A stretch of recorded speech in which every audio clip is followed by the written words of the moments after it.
Hello everyone, कैसे हैं आप सभी। आई होप आप सभी एकदम बढ़िया होंगे। और इसी के साथ आज हम शुरू करते हैं अपना फर्स्ट लेक्चर। फर्स्ट लेक्चर में हम लोग बेसिकली फर्स्ट चैप्टर रिवाइज करने वाले हैं। ये फर्स्ट चैप्टर दो पार्ट्स में डिवाइड किया गया है। पहला पार्ट है इंट्रोडक्शन टू एंटरप्रेन्योर्स का और दूसरा पार्ट है एंटरप्रेन्योरशिप के लिए आप रजिस्ट्रेशन किस तरीके से करवाएंगे। हम सबसे पहले इंट्रोडक्शन वाले एरिया को टैप करेंगे। इंट्रोडक्शन वाले एरिया में सबसे पहले जो इंपॉर्टेंट टॉपिक आपको लिख के दे रखा है वो ये है कि एंटरप्रेन्योर्स जो है over the period of time evolve कैसे हुए हैं। क्या ये टर्म फर्स्ट टाइम कॉइन किया गया है, रिसेंटली कोई टर्म आया है? बिल्कुल ऐसा नहीं है। एंटरप्रेन्योर्स आज से नहीं है बल्कि बहुत ही पुराने टाइम से स्टार्ट हो रखा है। तो हमारे पास यहाँ पे एंटरप्रेन्योर्स को इवॉल्व करने के लिए 4 फेजेस डिटेल में बताए गए हैं। सबसे पहला फेज जो यहाँ पर है वो है फर्स्ट इंडस्ट्रियल रेवोल्यूशन। देखिए, जो फर्स्ट इंडस्ट्रियल रेवोल्यूशन था उसमें क्या हुआ था, हम लोग पहले एग्रीकल्चर कर रहे थे तो एग्रीकल्चर से इंडस्ट्रियलाइजेशन की तरफ स्विच हुआ था। अब जब इंडस्ट्रियलाइजेशन की तरफ स्विच हुआ तो इंडस्ट्रीज के अंदर मशीन यूज होने लगी। जितना ज्यादा मशीन यूज होगा ह्यूमन लेबर का रिक्वायरमेंट उतना ही कम होता जाएगा और हम लोग मास लेवल पे प्रोडक्शन कर सकते हैं बिकॉज मशीन की हेल्प से प्रोडक्शन जो है बहुत इजी हो जाएगा। अब प्रोडक्शन तो हो गया, प्रोडक्शन को यहाँ से वहां पे मूवमेंट करने के लिए हम लोगों ने बेसिकली स्टीम इंजन को लॉन्च किया था। अब जब स्टीम इंजन मार्केट में आए तो उनको रन करने के लिए कोल की रिक्वायरमेंट हुई तो कोल का भी एक्सट्रैक्शन शुरू हो गया। तो फर्स्ट इंडस्ट्रियल रेवोल्यूशन के अंदर हमारे पास में क्या क्या चीजें आई। सबसे पहला एग्रीकल्चर से इंडस्ट्रियलाइजेशन की तरफ गए हम लोग। सेकंड पॉइंट हम लोगों ने यहाँ पे क्या किया, बेसिकली हम लोगों ने मशीन को यूज किया। मशीन यूज किया तो मास प्रोडक्शन होने लगा। मास प्रोडक्शन हुआ, ह्यूमन लेबर कम हो गया। हम लोगों ने स्टीम इंजन्स पे डिपेंडेंसी आई, स्टीम इंजन्स की वजह से कोल का एक्सट्रैक्शन होने लगा। तो ये अपना रहा फर्स्ट रेवोल्यूशन का फर्स्ट फेज। सेकेंड रेवोल्यूशन क्या हुआ, सेकेंड रेवोल्यूशन के अंदर हम लोगों का एक लेवल और ऊपर अपग्रेड हुआ। अब यहाँ पे देखिए, ट्रांसपोर्टेशन तो अपने पास आ गया था, अब लेकिन ट्रांसपोर्टेशन में भी अपग्रेडेशन लाने की जरूरत थी। तो यहाँ पे स्टीम इंजन से हम लोग रेल, रोड और इवन कार्स के ऊपर भी शिफ्ट हुए।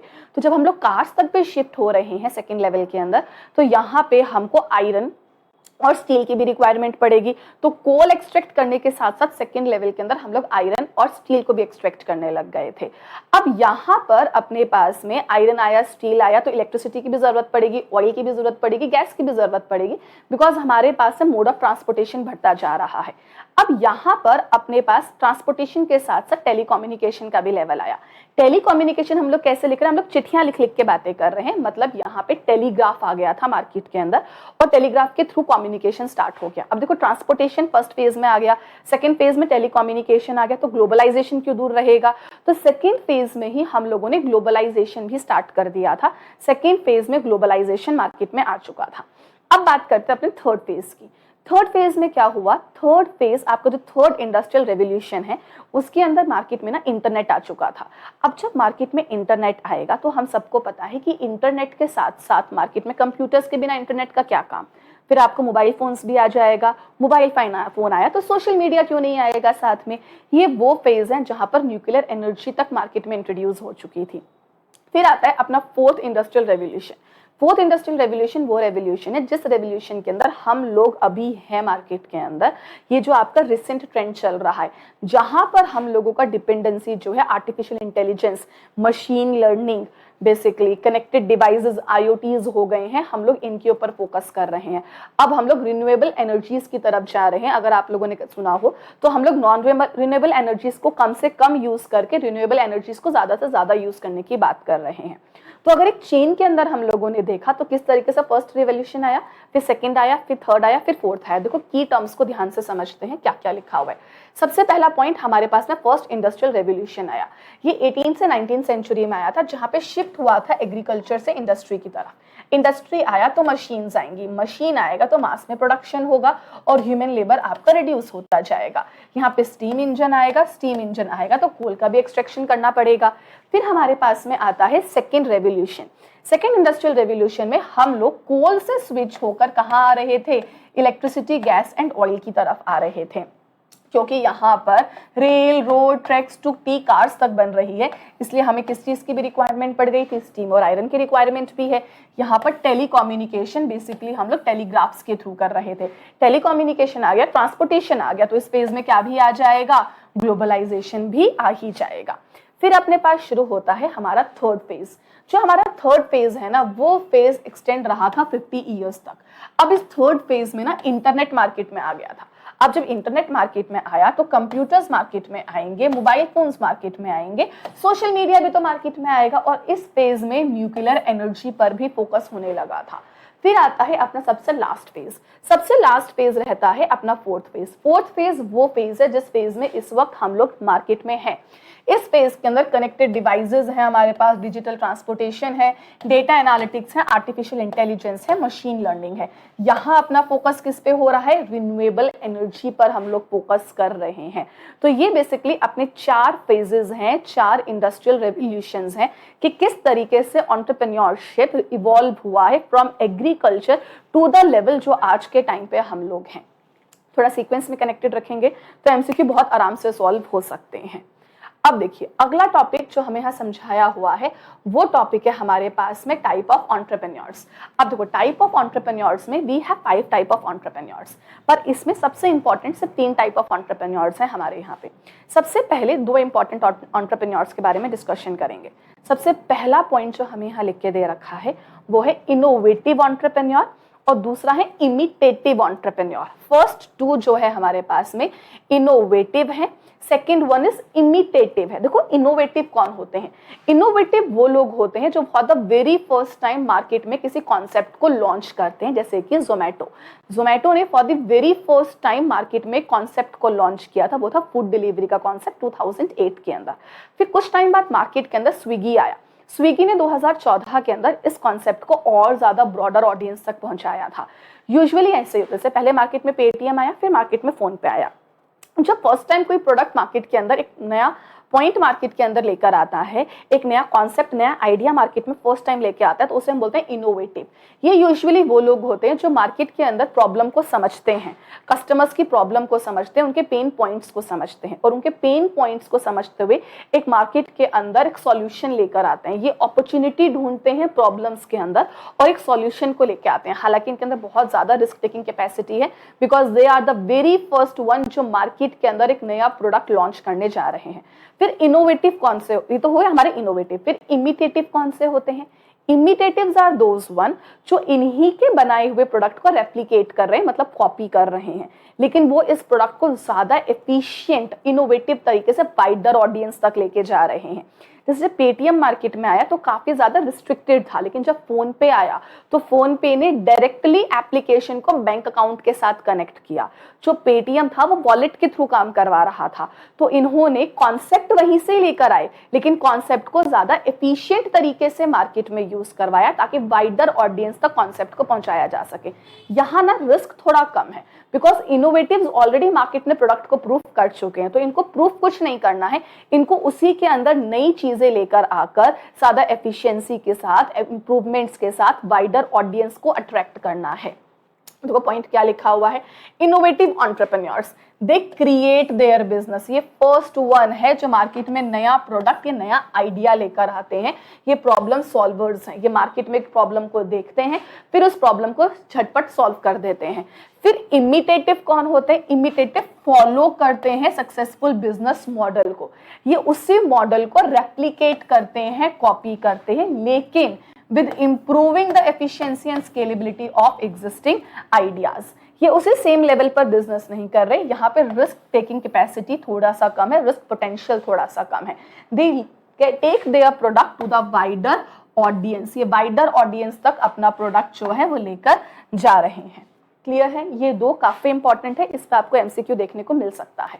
फिर आगे कौन सा लिखा हुआ है? आगे अपने पास नेक्स्ट है सोशल एंटरप्रेन्योर्स। तो सोशल एंटरप्रेन्योर्स नाम से ही पता चल रहे हैं, ये वो एंटरप्रेन्योर्स है जो सोसाइटी के अंदर अपलिफ्टमेंट करना चाहते हैं, सोसाइटी के अंदर प्रॉब्लम्स को डील करना चाहते हैं, चाहे वो पॉवर्टी को रिलेटेड हो, चाहे वो एजुकेशन से रिलेटेड हो, चाहे वो हेल्थ से रिलेटेड हो, चाहे वो क्लाइमेट चेंज का जैसा इश्यू हो, जितनी भी सोसाइटी के अंदर प्रॉब्लम्स आ रहे हैं, they are the one who are dealing with all those problems. तो ये कौन रहे? आपके सोशल एंटरप्रेन्योर्स रहे। इसके बाद कौन आते हैं हमारे पास में? Women entrepreneurs. वुमेन एंटरप्रेन्योर्स का कंटेंट में भी खास कुछ नहीं है, इसमें सिर्फ इतना लिखा है कि आज के टाइम पे even womens are breaking the old stereotype thought, और उन थॉट्स को ब्रेकअप करके आगे आ रही हैं, और ये भी आज के टाइम पे बहुत ज्यादा इंडस्ट्रियलाइजेशन के अंदर इन्वॉल्व हो चुकी हैं। एग्जाम्पल दे रखा है नायका का यहाँ पे। They are breaking the traditional barriers, they are facing the unique challenges और सबसे ज्यादा सक्सेसफुल स्टोरी है नाइका के फाउंडर के बारे में यहाँ पर। Then last one and again your important one is corporate entrepreneurs. देखो कॉर्पोरेट एंटरप्रेन्योर्स इसको हम लोग कहते हैं इंट्राप्रेन्योर। एग्जाम्पल के साथ समझिए, सुंदर पिचाई। सुंदर पिचाई गूगल के एक एम्प्लॉई हैं। ही is not the owner of Google, he is just an employee of Google. लेकिन सुंदर पिचाई मार्केट के अंदर क्रोम जैसा बहुत बड़ा आइडिया लेकर आए थे बेसिकली। अब ये है तो एम्प्लॉय, लेकिन ये रिस्क टेकिंग कैपेसिटी रखते हैं, ये इनोवेटिव माइंडसेट रखते हैं, इनोवेटिव स्किल्स रखते हैं। तो एक ऐसा पर्सन जो बाउंड्रीज ऑफ ऑर्गेनाइजेशन में रहकर एज अ एम्प्लॉय किसी नए चैलेंजेस को फेस कर रहा है, एंटरप्रेन्योर्स के स्किल सेट रखता है, but he is not the owner of that organisation. इनको हम बोलते हैं इंट्राप्रेन्योर्स। क्या बोलते हैं? इंट्राप्रेन्योर्स। ये इंडिविजुअल्स होते हैं बेसिकली जो ऑर्गेनाइजेशन में काम कर रहे हैं। इनके अंदर एंटरप्रेन्योर की ही क्वालिटीज एंड बिहेवियर होते हैं, कैटलिस्ट की तरह काम करते हैं। बिकॉज ये एम्प्लॉय है, एम्प्लॉय होने के बावजूद भी आपको बेस्ट से बेस्ट आइडियाज प्रोवाइड कर रहे हैं। ये इनिशिएटिव लेते हैं, रिस्क टेकिंग कैपेसिटी होती है, फुल ऑफ आइडियाज रहते हैं ये लोग। तो अपने पास टोटल कितने टाइप के यहाँ पे एंटरप्रेन्योर्स हैं? We have total 5 type of entrepreneur. First is innovative, जो मार्केट में नया आइडिया लेकर आए हैं। सेकंड इज इमिटेटिव, जो कॉपी कर रहे हैं एफिशिएंसी के साथ में, इंप्रूवमेंट के साथ में, ताकि वाइडर ऑडियंस तक पहुंच सके। देन अपने पास है सोशल एंटरप्रेन्योर, जो सोसाइटी के चैलेंजेस को डील कर रहे हैं। देन वुमेन एंटरप्रेन्योर्स आते हैं। और last one is your intrapreneur, who are the employees of the organisation, but skill set कौन से रखते हैं? एक एंटरप्रेन्योर वाले स्किल सेट रखते हैं। Okay, so the next topic is role of entrepreneurs and startup in the economic development. देखो बहुत सिंपल है, अगर मार्केट के अंदर ज्यादा से ज्यादा बिजनेस आएगा, एंटरप्रेन्योर्स आएंगे, तो इसका फायदा क्या है? मार्केट में नए नए इनोवेशंस होते रहेंगे, इकोनॉमी और ज्यादा डेवलप करेगी, डाइवर्सिफिकेशंस आएंगे, because different minds will come with different ideas. तो market will be full of diversification, किसी एक सेगमेंट पे आपका डिपेंडेंसी ज्यादा नहीं होगा, प्लस जॉब क्रिएशन बहुत ज्यादा होगा। जॉब क्रिएशन स्किल्ड पीपल के लिए भी होगा, अनस्किल्ड पीपल के लिए भी होगा। जैसे क्या जेप्टो की बात करते हैं, जेप्टो में डिलीवरी पर्सन की रिक्वायरमेंट है, तो unskilled people can easily get employment. IT export की भी रिक्वायरमेंट है, skilled people can get appointed. तो यहाँ पे जॉब क्रिएशन है, जॉब क्रिएशन है तो वेल्थ मैक्सिमाइजेशन भी कहीं ना कहीं होगा। तो दीज आर सम बेनिफिट्स जो आपके एंटरप्रेन्योर की वजह से किसी भी मार्केट को हो सकते हैं। क्या क्या लिख के दे रखे हैं? इनोवेशन है, टेक्नोलॉजिकल एडवांसमेंट्स हैं, न्यू आइडियाज हैं, नया प्रोडक्ट है, प्रॉब्लम्स के सॉल्यूशन दे रहे हैं, जॉब क्रिएशन है, वेल्थ क्रिएशन है, यहाँ पे एनहेंस कर रहे हैं इकोनॉमिक कॉम्पिटिटिवनेस, डाइवर्सिफिकेशन आ रहा है, आपकी फ्यू सेक्टर पे डिपेंडेंसी को रिड्यूस कर रहे हैं। अब आप ज्यादा से ज्यादा जब बिजनेस मार्केट में आएगा तो पर्सन एक लेवल पे डिपेंडेंट नहीं है। अब हम सिर्फ मैन्युफैक्चरिंग पे डिपेंडेंट नहीं है टू गेट द जॉब्स। अब मैन्युफैक्चरिंग के अलावा मेरे पास और भी बहुत सारे सेगमेंट्स हैं जिस पर हम डिपेंडेंट हो सकते हैं। इकोनॉमी मोर रेजिलियंट हो चुकी है फ्रॉम द एक्सटर्नल शॉक। देखो रेजिलियंस वर्ड का मतलब होता है केपेबिलिटी, कि अगर मार्केट में डिस्ट्रेस भी है तो आप फेलियर की वजह से बैठोगे नहीं, बल्कि फेलियर से लर्न करोगे और लर्न करके कम बैक करने की कैपेसिटी रहेगी। अगर मार्केट के अंदर बहुत ज्यादा स्टार्टअप्स हैं, बहुत ज्यादा बिजनेस है, तो कोई एक्सटर्नल शॉक भी अगर लगता है तो उस शॉक से हम लोग रेजिलियंट हो सकते हैं, इजिली हमारा बैकअप करना पॉसिबल है, हम लोग बाउंस बैक होकर वापस आ सकते हैं इंडस्ट्री के अंदर। एंटरप्रेन्योर कुछ एडवांटेजेस क्रिएट करते हैं। Here are certain advantages of entrepreneur. Same वही लिखा हुआ है, ग्रोथ होगा, इनोवेशन होगा, मार्केट के अंदर जॉब क्रिएशन होगा, टेक्नोलॉजिकल एडवांसमेंट होगा, डाइवर्सिफिकेशन आएगा। अब जब आप इकोनॉमी इतना ग्रो करेगी आपकी, तो कहीं ना कहीं एफडीआई का अट्रैक्शन भी आएगा, इसका सोशल इंपैक्ट भी आएगा। ये सभी के सभी कुछ एडवांटेजेस लिख के दे रखे हैं।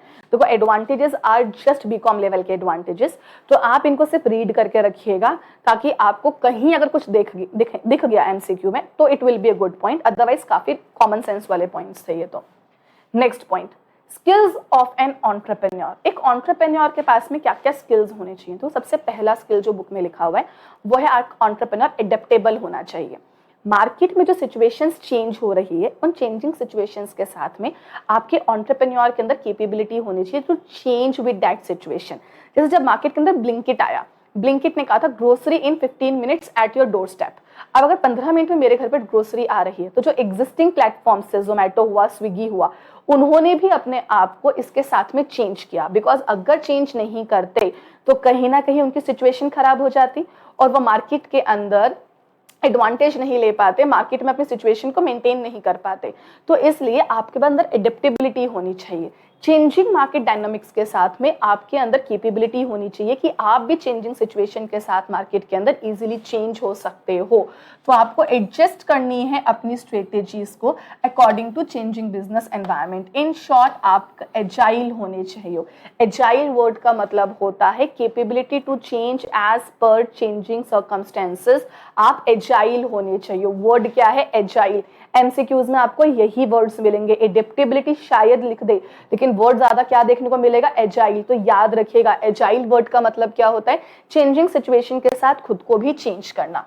सेकेंड पॉइंट, लीडरशिप क्वालिटी तो देखो होनी चाहिए। If you are bringing a new concept in market, तो आपको अपना विजन अपनी टीम को कम्युनिकेट करना पड़ेगा, आपको अपनी टीम को गाइड करना पड़ेगा, मोटिवेट करना पड़ेगा कि पूरी की पूरी टीम मिलकर अपने ऑब्जेक्टिव को या विजन को अचीव करवाएगी। तो इसलिए आपके अंदर एक लीडरशिप क्वालिटी भी होनी चाहिए। अगेन रेजिलियंस वर्ड अभी हमने समझा था ना।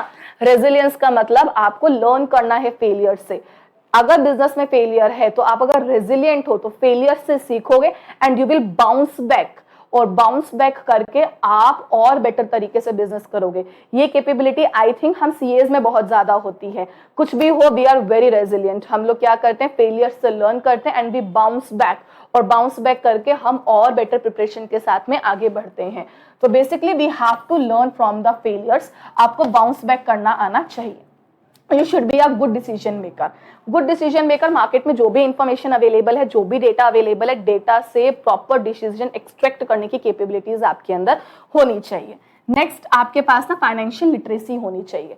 फाइनेंशियल लिटरेसी क्या होता है? फाइनेंशियल लिटरेसी मतलब आपको फाइनेंशियल स्टेटमेंट्स रीड करनी आनी चाहिए, आपको बजट्स बनाने आने चाहिए, बजट्स को एनालाइज करना आना चाहिए। इन शॉर्ट आपके अंदर फाइनेंशियल अंडरस्टैंडिंग होनी चाहिए। ये नहीं कि आप मार्केट में बिजनेस तो लेने के आ गए हो, लेकिन आपको फाइनेंसेस की एबीसीडी भी नहीं आती। आपको फाइनेंस की प्रॉपर नॉलेज होनी चाहिए। You should be able to understand and manage financial aspect. आपको बजट्स बनाने आने चाहिए, इन्वेस्टमेंट डिसीजंस लेने आने चाहिए। Then very next is networking. देखो नेटवर्किंग क्या होता है?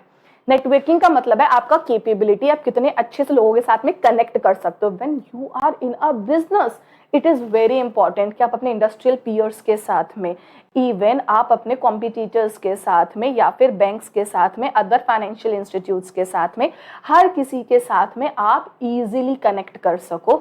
आपके पास में नेटवर्किंग कैपेबिलिटीज होगी। देखो अगर नेटवर्किंग कैपेबिलिटीज होगी ना आपके पास में, तो आप फंड्स तो लेकर आओगे ही आओगे, लेकिन इसके साथ में आपके लिए कोलैबोरेशंस करना भी आसान होगा। आप इवन अपनी इन्वेस्टमेंट्स को, अपने बिजनेस आइडियाज को पिच कर पाओगे बहुत अच्छे से if you are having a good networking capabilities. Networking capabilities के बाद नेक्स्ट वर्ड जो अपने पास आता है वो है innovativeness. You should B full of innovativeness. ये नहीं कि आइडिया जो है बहुत ही आउटडेटेड है। अगर आपको एक स्टार्टअप लेकर आना है तो you have to bring a new concept in market, new ideas in market. जिसके लिए मार्केट में अच्छी चीजें लेकर आने के लिए you should have the capacity of thinking out of the box. आपके अंदर इनोवेटिवनेस होना चाहिए, नए क्रिटिकल थिंकिंग होना चाहिए, प्रॉब्लम्स का सॉल्यूशन की तरफ फोकस होना चाहिए, डिफरेंशिएशन लेकर आना पड़ेगा। यू नो आज के टाइम पे डिफरेंशिएशन ही चलता है बेसिकली। आप जितना ज्यादा डिफरेंशिएटेड प्रोडक्ट मार्केट के अंदर लेकर आओगे उतना ज्यादा ही चीजें बेटर होती जाएगी। अब देखो अपने पास अगला पॉइंट क्या लिख के दे रखा है। तो अपने कैरेक्टरिस्टिक्स बेसिकली या फिर स्किल सेट्स जो एंटरप्रेन्योर को रिक्वायर्ड होते हैं, आई होप वो क्लियर है। एडेप्टेबिलिटी होना चाहिए, लीडरशिप होना चाहिए, रेजिलियंस होना चाहिए, फाइनेंशियल लिटरेसी होना चाहिए आपके अंदर, आपके पास इनोवेटिवनेस होना चाहिए, प्रॉपर डिसीजन मेकिंग होना चाहिए। दीज आर सर्टेन कैरेक्टरिस्टिक्स या स्किल्स जो एक एंटरप्रेन्योर के पास हमेशा होने चाहिए। इसी के बाद अपना नेक्स्ट टॉपिक है क्रिएटिव एंड डिजाइन थिंकिंग। देखो जब भी आप मार्केट में कोई बिजनेस लेकर आ रहे हो या मार्केट के अंदर जब भी आप कुछ नया करने जा रहे हो, तो आपके अंदर ना क्रिएटिविटी होनी चाहिए। आप किस तरीके से अपने प्रोडक्ट को मार्केट में रिप्रेजेंट करते हो, it literally matters a lot. अगर आप देखेंगे ना मार्केट के अंदर किसी भी प्रोडक्ट को, तो हर एक प्रोडक्ट का एडवर्टाइजमेंट भी कुछ इस तरीके से हो रहा है कि वो कस्टमर सेंट्रिक है। कस्टमर सेंट्रिक का मतलब होता है कि आपको ना ऐसा लगना चाहिए कि भाई ये प्रोडक्ट ना मार्केट में मेरे लिए ही बना है। जैसे मार्केट में भी एक नया प्रोडक्ट लॉन्च हुआ है तराया, आपने यूट्यूब पे बहुत एडवर्टाइजमेंट देखा होगा। सबसे बड़ा मेजर आजकल लोगों को है hair fall hair fall hair fall. तो तराया ने आपको ये चीज मतलब कराया है फील कि प्रोडक्ट ना आपसे ही रिलेटेड करता है। They are saying you with the different different aspects. अभी तक ना कोई भी प्रोडक्ट ना मार्केट में इस तरीके से लॉन्च नहीं हुआ। सब आपको क्या कह रहे हैं कि आप ऑयल लगा लीजिए, शैम्पू लगा लीजिए, इससे हो जाएगा। बट तराया थोड़ा डिफरेंट कॉन्सेप्ट लेकर आया। वो कह रहा है ऑयल शैम्पू तो लगाना ही है, लेकिन साथ में मेडिसिन भी खाओ, आपको सिरप्स भी लेने पड़ेंगे, बिकॉज प्रॉब्लम्स कभी कभी एक्सटर्नल नहीं इंटरनल्स भी होती हैं। तो इन्होंने एक डिफरेंट कॉन्सेप्ट, लोगों को लगा कि यार बात तो ये सही कह रहे हैं, हम लोग सिर्फ शैम्पू और तेल लगाने में लगे हुए हैं, पर कहीं प्रॉब्लम कोई दूसरी तो नहीं। तो ये मार्केट में डिफरेंशिएशन लेकर आए हैं। कस्टमर अपने आप को कनेक्ट कर पा रहा है। अगर वो एडवर्टाइजमेंट्स भी आप देखोगे ना, customer is really able to connect. तो सबसे पहला पॉइंट, आपका जो प्रोडक्ट है ना वो यूजर सेंट्रिक इनोवेशन होना चाहिए। कस्टमर उसके साथ में कनेक्टेड होना चाहिए। कस्टमर को लगना चाहिए कि ये प्रोडक्ट मेरी ही रिक्वायरमेंट के आसपास बना है, मेरी सारी नीड्स, डिजायर, चैलेंजेस जो मैं फेस कर रहा हूं ना, उन सबका सॉल्यूशन इस प्रोडक्ट के अंदर ही है। इन शॉर्ट, आपका जो प्रोडक्ट है ना वो प्रोडक्ट कहीं ना कहीं प्रॉब्लम सॉल्विंग होना चाहिए। ये प्रॉब्लम सॉल्विंग है इस तरीके से कि आपकी जो प्रॉब्लम है ना वो प्रॉब्लम हम ही झटपट सॉल्व करने वाले हैं। इस तरीके से एक नया मेथड होना चाहिए। नोवल मतलब होता है एक न्यू मेथड, जो मेथड प्रॉब्लम्स को बहुत ही इजीली रिजॉल्व कर देगा आपका। जैसे तराया का एग्जांपल ले लो, it is literally a new method. अभी तक सब वो शैम्पू और ऑयल सेल कर रहे थे, बट इन्होंने कॉम्बिनेशन बनाया शैम्पू का, ऑयल का, सिरप्स का, मेडिसिन का। क्या यू नीड अ पैकेज, और हर किसी का पैकेज हम हर किसी के लाइफ हिस्ट्री के अकॉर्डिंग ही प्रोवाइड करवाएंगे। तो मार्केट में बेसिकली आपको न्यू अप्रोच लेकर आनी पड़ेगी प्रॉब्लम को रिजॉल्व करने के लिए। एनहेंस्ड कॉम्पिटेटिव, देखो एनहेंस्ड कॉम्पिटेटिव का मतलब क्या है कि जब आप यूनिक मेथड लेकर आओगे ना मार्केट में, आप यूनिक वैल्यू प्रोवाइड करोगे, आपकी ब्रांडिंग का तरीका अगर डिफरेंट होगा, बेसिकली आप इनोवेटिव प्रोडक्ट लेकर आओगे, तो आपको ऑटोमेटिकली कॉम्पिटेटिव एडवांटेज मिलेगा। मामाअर्थ का एग्जांपल याद करो ना। मामाअर्थ जब मार्केट में फर्स्ट टाइम आया था तो उन्होंने क्या कहा था, सल्फेट फ्री है, कोई भी इसमें अमोनिया नहीं है, हमारे केमिकल फ्री है, और मार्केट के अंदर झटपट ग्रो कर गया था। तो product should be unique, branding should be unique, आपका इनोवेशन अलग होना चाहिए। तो इस वजह से आपको मार्केट में कॉम्पिटिटिव एडवांटेज मिल सकता है। नेक्स्ट क्या है, वही वाला पॉइंट आ गया, आपके अंदर एडेप्टेबिलिटी होनी चाहिए, रेजिलियंस होना चाहिए। You should be able to adjust according to changes in market. Failure से बाउंस बैक होके आपको अपने आप को प्रॉपर तरीके से ग्रो करना पड़ेगा। नेक्स्ट पॉइंट क्या लिखा हुआ है, you should be having a critical thinking. वही आउट ऑफ द बॉक्स आपके पास थॉट प्रोसीजर होना चाहिए। आपका जो थॉट प्रोसीजर है वो आउट ऑफ द बॉक्स सोचने वाला होना चाहिए। तो क्रिटिकल थिंकिंग होने के फायदे क्या क्या हैं? देखो, क्रिटिकल थिंकिंग होने का सबसे पहला फायदा है कि आप यूजर सेंट्रिक प्रोडक्ट बना सकते हो, यूजर की नीड्स एंड रिक्वायरमेंट्स को ध्यान में रखते हुए। सेकंड बेनिफिट क्या लिख के दे रखा है, प्रॉब्लम सॉल्विंग प्रोडक्ट होगा आपका। आप यूजर को फील करवा सकते हो कि ये आपकी प्रॉब्लम थी, ये आपका चैलेंज था, जो हमने इजीली सॉल्व कर दिया है। नेक्स्ट आपको क्या लिख के दे रखा है, you will be able to enhanced competitive advantage. जब डिफरेंट प्रोडक्ट लेकर आओगे तो मार्केट में आपको बेनिफिट और एडवांटेज मिलेगा ही मिलेगा। एडेप्टेबिलिटी एंड रेजिलियंस आपके अंदर आ जाएगा, और क्रिटिकल थिंकिंग की वजह से आप ऐसे ऐसे सॉल्यूशंस के साथ आ सकते हो जो इजीली आपके कस्टमर्स की प्रॉब्लम को सॉल्व कर सकता है। तो ये कुछ फायदे हैं, ये कुछ बेनिफिट्स हैं। अब ना इसे कुछ लिमिटेशंस भी हैं। We usually have 3 limitations, 3 challenges जो हम इस बात में देखते हैं। सबसे बड़ा है रिसोर्सेज ना लिमिटेड है। फर्स्ट वन, रिसोर्सेज लिमिटेड है हमारे पास में। अब देखो, मैंने ये बात बोली कि हमें ना ये बात एक डिफरेंशिएशन प्रोडक्ट बनाना है, डिफरेंशिएशन क्रिएट करना है, but we have limited resources, we have limited time. इस लिमिटेड रिसोर्सेज, लिमिटेड टाइम के साथ में आपको एक यूनिक प्रोडक्ट मार्केट में लॉन्च करना है। तो कभी कभी ना रिसोर्सेज की कमी की वजह से अपने को प्रॉब्लम फेस करनी पड़ सकती है। वेरी सेकेंड प्रॉब्लम जो है कहीं ना कहीं अंदर, वो है अपना रेजिस्टेंस टू चेंज। हमने कह तो दिया you should be adaptable, but few people are not able to adapt easily. वो ट्रेडिशनल मेथड्स ही यूज कर रहे हैं, वो ट्रेडिशनल टेक्निक्स को ही फॉलो कर रहे हैं। तो अगर रेजिस्टेंस ही नहीं होगा, तो अगर रेजिस्टेंस ही बहुत ज्यादा होगा, तो यहाँ पर हमें एक प्रॉब्लम फेस करने को मिल सकती है। Very next is ambiguity in measurement. Ambiguity का मतलब होता है फैक्टर्स जो है ना वो क्लियर नहीं है, फैक्टर्स में कुछ ना कुछ प्रॉब्लम आ रही है। आप क्लियरली ये नहीं बता सकते कि 5 साल बाद मेरे बिजनेस का ROI क्या है। आप रफली एस्टिमेशन दे सकते हो, बट आप क्लियरली नहीं बता सकते कि ROI कितना होने वाला है। तो एम्बिग्विटी है, कंफ्यूजन रह सकता है, अनक्लियर वर्ड्स हो सकते हैं। तो यूजुअली अपने पास में 3 चैलेंजेस लिख के दे रखे हैं। फर्स्ट इज रिसोर्सेज की प्रॉब्लम है, second is resistance to change है, थर्ड इज एम्बिग्विटी है मेजरमेंट के अंदर। बेसिकली आपको रिसर्च करना है, प्रोटोटाइप बनाना है, यूजर को टेस्ट भी करवाना है, लेकिन इन सब में बजट की प्रॉब्लम आ सकती है, रिसोर्सेज की प्रॉब्लम आ सकती है। एक बैलेंस मेंटेन करके रखना बहुत ज्यादा जरूरी है। बैलेंस आपको किन दो चीजों के बीच में मेंटेन करना पड़ेगा, बेसिकली इनोवेशन के अंदर और रिसोर्सेज के एलोकेशन के अंदर। अगला पॉइंट क्या, ट्रेडिशनल बिजनेसेस ना रेजिस्ट टू चेंज हो सकते हैं, कल्चरल शिफ्ट में प्रॉब्लम आ सकती है। वेरी थर्ड पॉइंट क्या है, मेजरमेंट करना बहुत ही सब्जेक्टिव डिसीजन है, कभी कभी तो आपको आरओआई क्रिएट या फिर आरओआई को बताने के अंदर भी प्रॉब्लम फेस करनी पड़ सकती है। क्लियर आरओआई भी नहीं बता सकते हो कभी कभी कि आने वाले 5 साल में बिजनेस आपका कौन से लेवल पर जाने वाला है। तो ये तो हमें कुछ पॉइंट्स लिख के दे रखे थे आपकी क्रिटिकल थिंकिंग से रिलेटेड। अब देखो अगला पॉइंट जो हमें यहाँ पे दे रखा है ना, ये एंटरप्रेन्योर को ग्रो करने के बारे में नहीं है, बेसिकली ना सक्सेशन प्लान है। सक्सेशन क्या होता है, जब आपका बिजनेस ना एक जनरेशन से सेकेंड जनरेशन पे स्विच कर रहा है, बिजनेस जब मूव कर रहा है from one hands to other hand. देखो हम लोगों ने कई बार देखा है, अगर सक्सेशन प्लान ना प्रॉपर ना हो तो बिजनेस ना सिंक भी कर सकता है। सबसे बड़ा एग्जांपल है डीएलएफ का।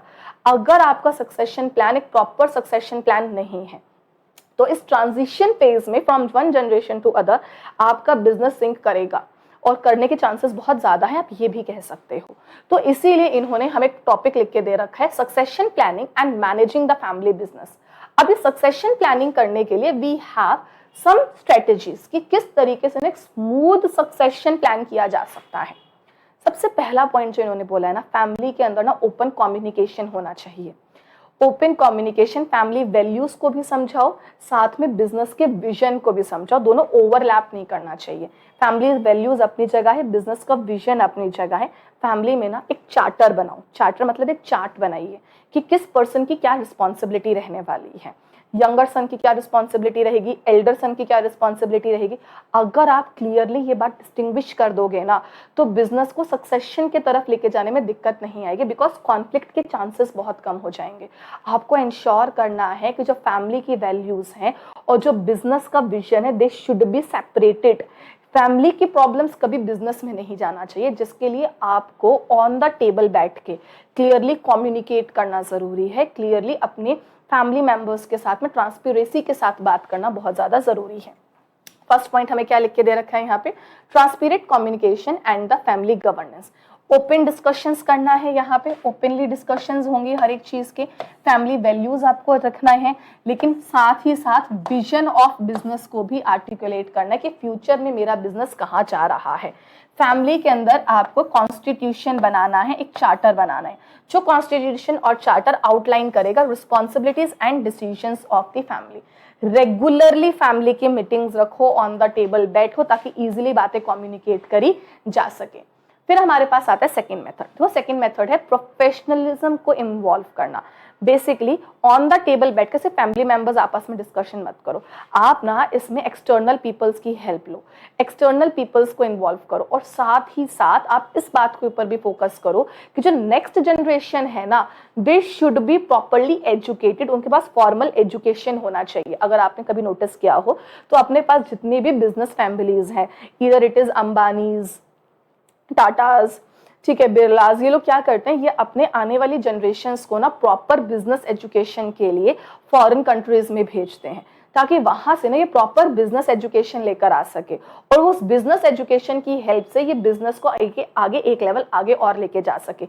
इससे ना सक्सेशन बहुत ईजी और स्मूथ हो जाता है जब आपकी नेक्स्ट जनरेशन जो है वो ऑलरेडी वेल इक्विप्ड है विद द बेटर एजुकेशन। क्या पॉइंट लिखा हुआ है यहाँ पर, आपको बेसिकली एक्सटर्नल हायर एग्जीक्यूटिव्स को हायर करना पड़ेगा, फैमिली मेंबर्स को फॉर्मल एजुकेशन दो, ट्रेनिंग प्रोग्राम्स प्रोवाइड करो, सक्सेशन प्लानिंग ज्यादा होनी चाहिए। बेसिकली फैमिली डायनामिक्स को आप एक तरफ रखोगे और इंश्योर करोगे कि बिजनेस जो है वो कंटिन्यू रहेगा। फैमिली के डायनामिक्स अलग रखोगे, बिजनेस का कंटिन्यूएशन अलग रखोगे, आपको इन चीजों पे फोकस करना पड़ेगा। अब आता है मेरे पास में very last point. Very last point क्या कहता है, आपके पास में mentorship and succession development programmes होने चाहिए। वर्कशॉप्स कंडक्ट करवाओ, अपने आने वाली जनरेशन को ना ट्रेनिंग प्रोग्राम्स में भेजिए, वर्कशॉप्स के अंदर भेजिए, जहां पे उनके अंदर स्किल्स और ज्यादा डेवलप हो सके। हालांकि इसी वाली बात को बोल रहे हैं फॉर्मल एजुकेशन, नेक्स्ट जनरेशन को लीडरशिप रोल्स के लिए प्रिपेयर करो, उनको ऐसे प्रोग्राम्स में भेजो जहां पर एक्सपर्ट्स आए, जहां पर एक्सपर्ट्स अपने एक्सपीरियंस को शेयर करें, वो अपने एक्सपीरियंस को शेयर करके बेसिकली ये बता सके कि इंडस्ट्री में ग्रो किस तरीके से करना है। आपको प्रॉपर तरीके से सक्सेशन प्लान्स के लिए प्रॉपर तरीके से प्रोग्राम्स और वर्कशॉप्स कंडक्ट करवानी चाहिए। तो यहाँ पे स्मूथ सक्सेशन के लिए आपको 3 पॉइंट्स लिख के दे रखे हैं। सबसे पहला पॉइंट, ट्रांसपेरेंट कम्युनिकेशंस होनी चाहिए। Family people will sit on a table, और एक टेबल पे बैठ के प्रॉपर कम्युनिकेशन करेंगे। वेरी सेकंड पॉइंट क्या लिख के दे रखा है, प्रोफेशनल पीपल को आप इन्वॉल्व करेंगे। और थर्ड पॉइंट हमें जो लिख के दे रखा है वो क्या पॉइंट है आपके पास में, प्रॉपर वर्कशॉप्स कंडक्ट करवाइए, प्रॉपर ट्रेनिंग प्रोग्राम्स कंडक्ट करवाइए, ताकि family people next generation is ready for the further business succession take over. अब आगे अपने को इसमें एग्जांपल्स दे रखे हैं कुछ फेलियर्स के, जैसे सबसे बड़ा एग्जांपल आपको डीएलएफ का यहाँ पे देखने को मिल सकता है। तो आई होप अपना जो पार्ट ए है वो पार्ट ए कंप्लीटली कवर्ड है। देखो पार्ट ए के अंदर फिर से बात को समझते हैं क्या क्या आया था। सबसे पहले पार्ट ए के अंदर आप लोगों ने क्या पढ़ा, सबसे पहले आपने पढ़ा यहाँ पर हमारे पास कि किस तरीके से एंटरप्रेन्योर इवॉल्व हुए, 4 फेजेस में इवॉल्व हुए थे, first second third fourth. Second आप लोगों ने क्या टॉपिक पढ़ा है इसके अंदर, यहाँ पे हम लोगों ने टाइप्स ऑफ एंटरप्रेन्योर्स पढ़े थे। अपने पास 5 टाइप के एंटरप्रेन्योर थे। 5 टाइप के एंटरप्रेन्योर में आपके पास इनोवेटिव थे, इमिटेटिव थे, फिर सोशल थे, फिर वुमेन्स थे, और फिर आपके पास एंटरप्रेन्योर्स थे। फिर नेक्स्ट आप लोगों ने पढ़ा था क्या क्या स्किल सेट होने चाहिए एंटरप्रेन्योर के पास में। एडेप्टेबिलिटी होना चाहिए, फाइनेंशियल लिटरेसी होनी चाहिए आप लोगों के पास में, उसके बाद आपके पास में रेजिलियंस होना चाहिए, लीडरशिप होना चाहिए, डिसीजन मेकिंग स्ट्रांग होनी चाहिए, इनोवेटिवनेस होना चाहिए। ये कुछ स्किल सेट है जो आपके पास होने चाहिए। वेरी नेक्स्ट टॉपिक जो आप लोगों ने इसके अंदर पढ़ा था वो आपने देखा था कि किस तरीके से एक एंटरप्रेन्योर के पास क्रिटिकल थिंकिंग होना चाहिए। क्रिटिकल थिंकिंग के साथ में बेनिफिट्स क्या है कि यूजर सेंट्रिक अप्रोच बना सकते हैं, प्रॉब्लम सॉल्विंग की तरफ जा सकते हैं, बेसिकली चीज़ों को अडेप्ट कर सकते हैं, कॉम्पिटिटिव एडवांटेज आपको मिल सकता है, प्लस आप मार्केट के अंदर बहुत ही जल्दी ग्रो भी कर पाएंगे, जिसके लिए आपको out of the box critical thinking मिलेगी। लेकिन इसके भी 3 चैलेंजेस लिख के दे रखे थे। 3 चैलेंजेस में सबसे पहला चैलेंज था रिसोर्सेज हमारे पास लिमिटेड है, तो ये मेरे को प्रॉब्लम फेस करने को मिल सकती है। सेकंड, रेजिस्टेंस फेस करने को मिल सकता है। और वेरी लास्ट पॉइंट या वेरी लास्ट प्रॉब्लम या चैलेंज जो हमें यहाँ फेस करने के लिए मिलेगा वो आपका था कि मार्केट के अंदर आप चीज़ों को मेजर नहीं कर सकते, एम्बिग्विटी मिल सकती है मेजरमेंट के अंदर। फिर नेक्स्ट पॉइंट जो इसमें हम लोगों ने पढ़ा वो था आपका सक्सेशन प्लान। सक्सेशन प्लान के अंदर हम लोगों ने देखा जस्ट अभी अपने पास 3 स्मूथ सक्सेशन प्लान्स यहाँ पर अवेलेबल है। तो हम लोगों ने अभी ये 3 पॉइंट्स यहाँ पर कवर करे थे। हाँ जी, चलो भाई, इन 3 पॉइंट्स के बाद अपने पास शुरू होता है अपना पार्ट बी। देखो पार्ट बी जो है ना ज्यादा एमसीक्यूज कवर कर सकता है as compared to part A, because part A थोड़ा सा बीकॉम लेवल का लिखा हुआ था, लेकिन जो पार्ट बी अपने पास है वो थोड़ा इंटरेस्टिंग है। इंटरेस्टिंग के साथ साथ ना वहाँ पे एमसीक्यू के चांसेस थोड़े से ज्यादा बनते हैं। तो पार्ट बी जो है अपना रजिस्ट्रेशन ऑफ स्टार्टअप की बात करेगा। रजिस्ट्रेशन ऑफ स्टार्टअप में एक वर्ड जो आपको बहुत ज्यादा देखने को मिलेगा वो है DPIIT। अब ये क्या है? DPIIT एक गवर्नमेंट का डिपार्टमेंट है। बेसिकली ये एक डिपार्टमेंट है, department for promotion of industry and internal trade. Government मैंने एक डिपार्टमेंट ही बना दिया है। बेसिकली इस डिपार्टमेंट के थ्रू गवर्नमेंट क्या कर रहा है, इस डिपार्टमेंट के थ्रू गवर्नमेंट इंडस्ट्री को और इंटरनल ट्रेड को, इन दोनों को ही मॉनिटर कर रहा है। DPIIT एक गवर्नमेंट का डिपार्टमेंट है जिस डिपार्टमेंट का काम है इंडस्ट्रीज और इंटरनल ट्रेड को प्रमोट करना, इनके लिए पॉलिसीज को फ्रेम करना और इनको प्रॉपर तरीके से इंप्लीमेंट करना। DPIIT का फुल फॉर्म है department for promotion of industry and internal trade. Department है गवर्नमेंट का जिसका काम है इंडस्ट्री और इंटरनल ट्रेड को प्रमोट करना। अब जितने भी अपने स्टार्टअप्स है ना, उन सभी स्टार्टअप्स को स्टार्टअप इंडिया वेब पे अपने आप को रजिस्टर करना पड़ता है। और स्टार्टअप इंडिया जो है ये DPIIT के अंडर ही आता है और इसी के अंडर इसको मेंटेन किया गया है।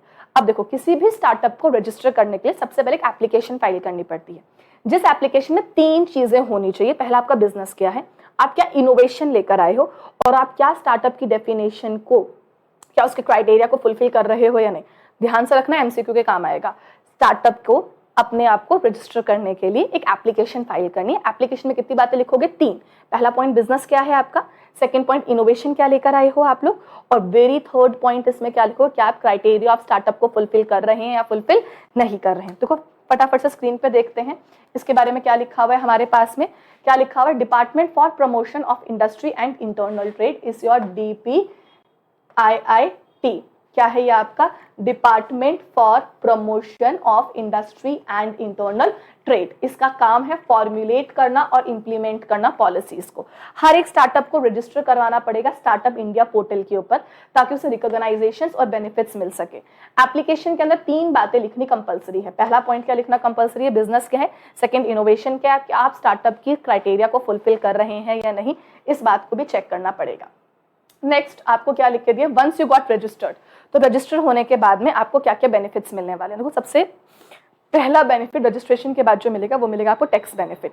टैक्स बेनिफिट में क्या है, यूजुअली आपको ना 3 साल का टैक्स एग्जम्पशन मिलेगा। अभी 3 साल कौन से होंगे, आपका रजिस्ट्रेशन के बाद जो पहले 10 साल है उन पहले 10 साल में से कोई भी कंटिन्यू 3 इयर्स के लिए आप टैक्स का एग्जम्पशन क्लेम कर सकते हैं। ये पहले 3 भी हो सकते हैं, बीच के 3 भी हो सकते हैं और लास्ट के 3 भी हो सकते हैं, ये आपके ऊपर डिपेंड करेगा। सबसे पहला टैक्स बेनिफिट है जहां पे आप टैक्स एग्जम्पशन ले सकते हो for the 3 consecutive assessment year. कितने टाइम के लिए, 3 कॉन्जिक्यूटिव असेसमेंट ईयर के लिए आपको बेनिफिट यहां पर मिल सकता है। आउट ऑफ द फर्स्ट 10, कितने में से, बेसिकली पहले 10 ईयर्स में से आपको ये बेनिफिट मिल सकता है। Next point, self certification compliances है। यहाँ पर आप खुद से सेल्फ डिक्लेरेशन फॉर्म भर सकते हो कि हमारे ऊपर एप्लीकेबल होने वाले हमने सभी लॉस को फुलफिल किया है और गवर्नमेंट इस बात पे भरोसा भी करेगा। इससे क्या होगा, आपकी लीगल कंप्लायंसेस, ब्यूरोक्रेटिक कंप्लायंसेस की ना रिक्वायरमेंट काफी ज्यादा कम हो जाएगी, पेपर वर्क काफी ज्यादा मिनिमाइज हो सकता है। Next, innovation and patent support. इसके थ्रू हम लोग BIIT पे जाकर हम अपने आप का पेटेंट भी बेसिकली पेटेंट को भी रजिस्टर कर सकते हैं। कुछ बेनिफिट्स हैं स्टार्टअप्स के लिए। जो पेटेंट का रजिस्ट्रेशन का प्रोसेस है वो बहुत ही फास्ट है, इसे फास्ट ट्रैक प्रोसेस किया गया है। प्लस जो भी आप फीस पे करते हो, फीस का ना 80% अपने को रीइंबर्स हो जाता है। 80% रीइंबर्स होने का मतलब क्या हुआ, 80% रीइंबर्स होने का मतलब है कि आपको कहीं ना कहीं फीस के अंदर भी एग्जम्पशंस मिलने वाली है। प्लस इससे आप अपने इनोवेशन को कंप्लीटली प्रोटेक्ट भी कर सकते हो। तो फाइलिंग आपका बहुत ज्यादा फास्ट ट्रैक प्रोसेस के थ्रू हो जाएगा, रिबेट मिलेगी आपको फाइलिंग फीस के अंदर भी, और आप अपने इंटेलेक्चुअल प्रॉपर्टी को प्रॉपर्ली प्रोटेक्ट भी कर सकते हैं। नेक्स्ट बेनिफिट आपको क्या मिल रहा है, आपको एक्सेस मिल रहा है गवर्नमेंट की स्कीम्स का। अब गवर्नमेंट की स्कीम्स के थ्रू आपको बहुत सारे बेनिफिट्स मिल सकते हैं। गवर्नमेंट टेंडर्स आप अप्लाई कर सकते हैं, गवर्नमेंट के थ्रू फंड्स मिल सकते हैं, असिस्टेंस मिल सकता है, आपको बेसिकली मेंटरशिप मिल सकते हैं।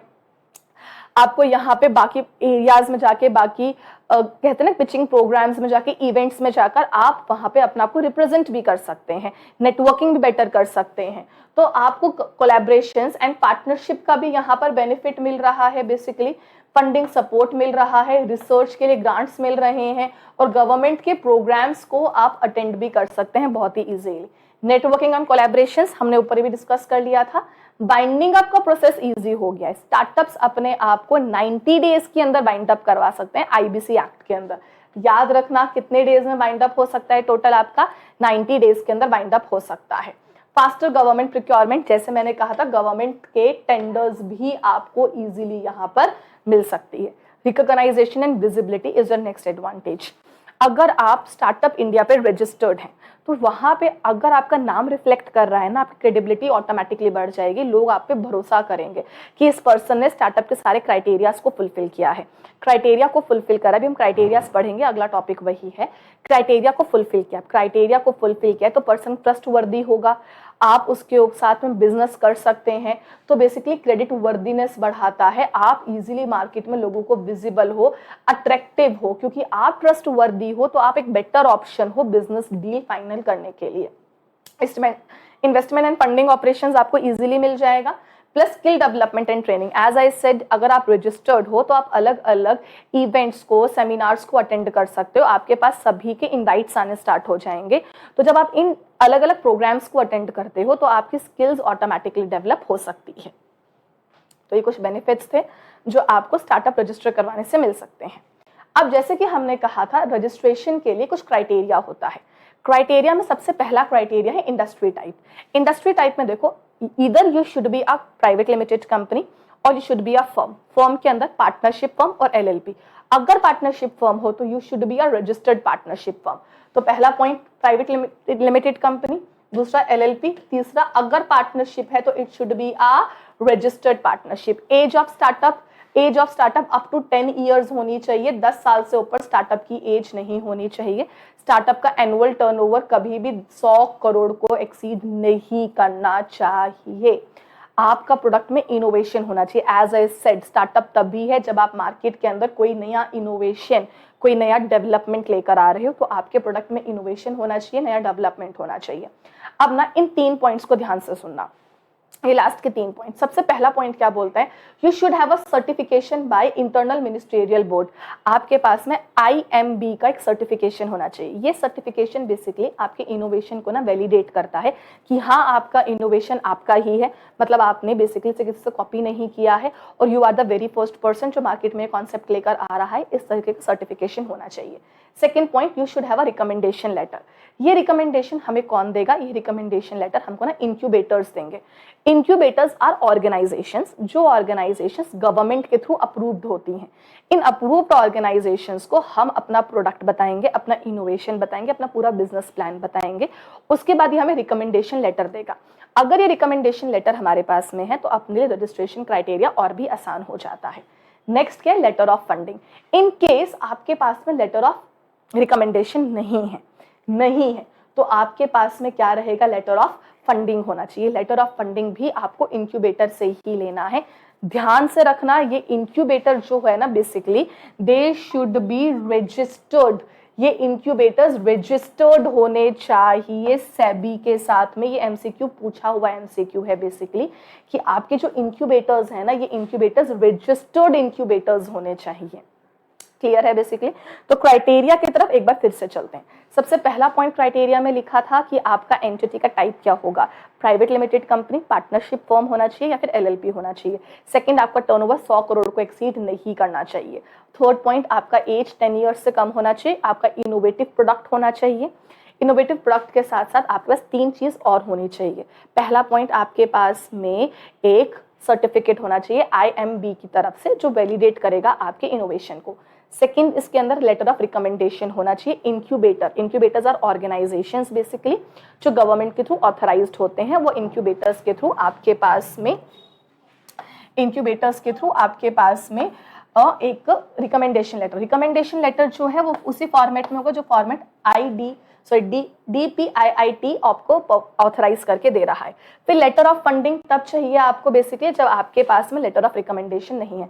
इस बात पे ध्यान देना, लेटर ऑफ फंडिंग सबमिट करोगे कि कम से कम 20% ऑफ इक्विटी की जो फंडिंग है वो इंक्यूबेटर की तरफ से, and these are those incubators जो इंक्यूबेटर्स सेबी के साथ में रजिस्टर्ड होते हैं। क्लियर है पॉइंट ये वाला अपने पास? ओके गाइस, अब हम चलते हैं अपने वेरी लास्ट टॉपिक की तरफ। अपना जो वेरी लास्ट टॉपिक है ना, ये टॉपिक है गवर्नमेंट के अलग अलग स्कीम्स फॉर दी स्टार्टअप्स के बेनिफिट के लिए। सबसे पहली स्कीम है अपने पास में स्टार्टअप इंडिया। स्टार्टअप इंडिया में अगर आप रजिस्टर करवाते हो अपने आप को तो आपको वही सारे बेनिफिट्स मिलेंगे जो आप अभी ऊपर पढ़कर आए हो, उसमें कुछ नया नहीं लिखा हुआ है। पहला पॉइंट, आपको टैक्स के एग्जम्पशन का बेनिफिट मिलेगा 3 consecutive year out of the 10 years. Second, आपको सेल्फ सर्टिफिकेशन मिलेगा। फिर आपको एक्सेस टू फंडिंग मिलेगा, नेटवर्किंग का बेनिफिट मिलेगा।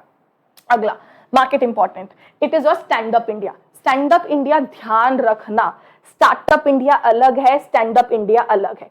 जो स्टैंड अप इंडिया है ना, it is for women ST SC category. किसके लिए? Women ST SC। तो अगर कोई वुमेन ST SC के लिए बना है तो वो स्टार्टअप इंडिया है। क्या है वो? बेसिकली आपका स्टार्टअप इंडिया है जो वुमेन ST और SC के लिए बना है यहाँ पर। अब यहाँ पर ना ये फंडिंग की हेल्प करवाते हैं, नेटवर्किंग के अंदर हेल्प करवाएंगे, मेंटरशिप प्रोवाइड करवाएंगे। तो यहाँ पर फंडिंग कितना मिलेगा? 10 लाख से लेकर 1 करोड़ तक का फंडिंग मिलेगा। कितना फंडिंग मिलेगा? 10 लाख से लेकर आपको 1 करोड़ तक का फंडिंग मिलेगा। किसके लिए है? वुमेन के लिए, SC के लिए और STs के लिए है। यहाँ पर आपको ये बेनिफिट मिलेगा। अगला है हमारे पास में प्रधानमंत्री मुद्रा योजना। देखो प्रधानमंत्री मुद्रा योजना जो है वो माइक्रो एंटरप्राइजेस के लिए है। अब यहाँ पर ना इस योजना के अंदर भी 3 चीजें हैं, MCQ के लिए ध्यान रखना। इस योजना में भी 3 चीजें हैं।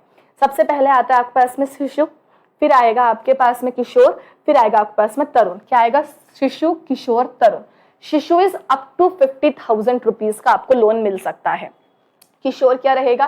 50,000 से लेके आपको 5 लाख तक का लोन मिलेगा। फिर तरुण क्या रहेगा, 5 लाख से लेके 10 लाख तक का। यूजुअली क्या है, शिशु मतलब काफी अर्ली एज हो गया, किशोर मतलब ग्रोइंग एज हो गया, और तरुण मतलब बिजनेस काफी ज्यादा एक्सपेंड कर चुका है अपने आप को। हिंदी के 3 टर्म्स यूज करे गए हैं, शिशु, किशोर, तरुण। अप टू 50,000 से लेके 5 लाख और मोर देन 5 to 10 लाख तक का यहाँ पे रहेगा। अगला पॉइंट है अपने पास में अटल इनोवेशन मिशन। देखो अटल इनोवेशन मिशन जो है ना, ये नीति आयोग ने लॉन्च किया है।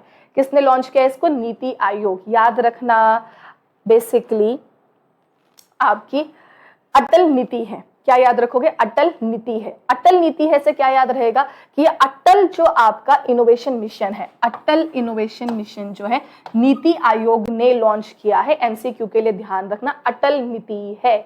तो अटल जो भी आपका है बेसिकली अटल मिशन जो है वो किसने लॉन्च किया है, आपके नीति आयोग ने लॉन्च किया है। अब ना अटल मिशन के अंदर भी 3 चीजें आती हैं। सबसे पहला आता है अटल थिंकिंग लैब। अटल थिंकिंग लैब्स जो है वो स्कूल के बच्चों के लिए बनी है, ताकि चाइल्डहुड टाइम से ही बच्चा इनोवेशन की तरफ जा सके। उनको हम एक बेसिकली रूम प्रोवाइड कर रहे हैं, एक एरिया प्रोवाइड कर रहे हैं, जहां पे बच्चा अपनी क्रिटिकल थिंकिंग को, अपने इनोवेटिव आइडियाज को एक्सप्लोर करेगा, लोगों को बताएगा, ताकि वहीं से हम एंटरप्रेन्योर की स्टार्ट कर सकें। सेकंड आपके पास में आता है अटल इंक्यूबेशन। देखो इंक्यूबेशन वर्ड तुम्हें जब भी मिलेगा ना ध्यान रखना, इंक्यूबेटर्स बेसिकली वो होते हैं जो आपको असिस्टेंस प्रोवाइड करेंगे। कौन सा असिस्टेंस, सबसे पहले आपको इंफ्रास्ट्रक्चर का असिस्टेंस देते हैं। ये इस चैप्टर के लिए नहीं, पूरे के पूरे इस सब्जेक्ट के लिए इंपॉर्टेंट है, याद रखना।